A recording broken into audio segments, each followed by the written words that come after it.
You understand, I just buried my nephew. He was a gangbanger in 1985. He got shot, so he's in a wheelchair, just like the boys in the hood.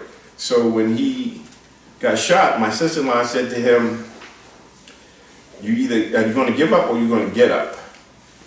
And dude got up, found God, and then he had an amazing life.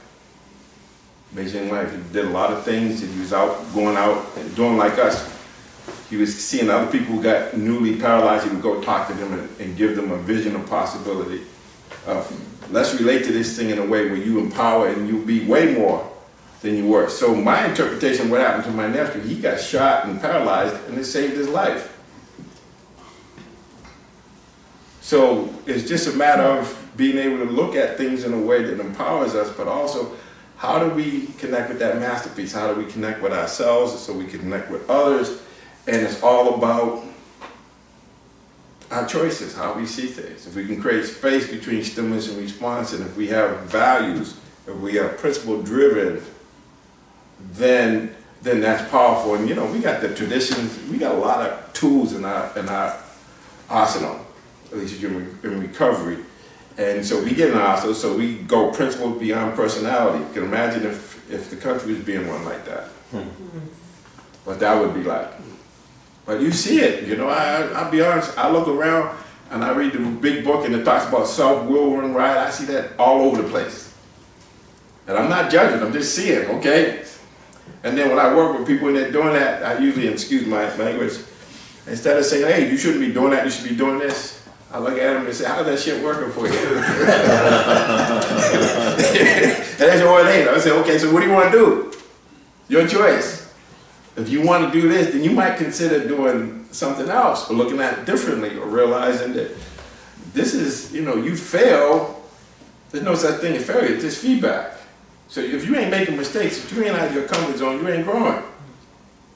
So that's the thing, how do we create more complexity into what we're doing? And this is what Malcolm Gladwell talked about when he talked about meaningful work. He talked about 3 things.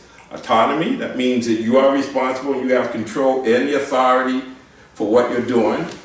And you have complexity, which means that you get to, you know, you get to do one thing, but then you got to keep adding complexity or taking it to the next level so that you stay engaged in this high sense of arousal, because I say in the book, we can get comfortable with being uncomfortable.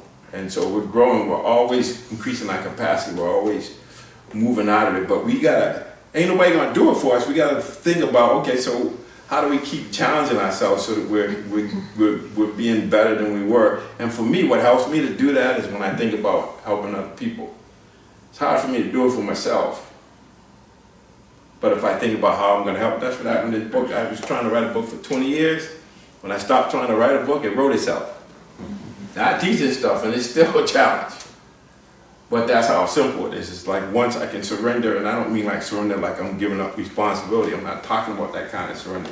I'm talking about surrendering how I think things should be instead of being with how things are, and then having a vision for a future that I want to live into, not a future that I'm avoiding because it ain't gonna be good.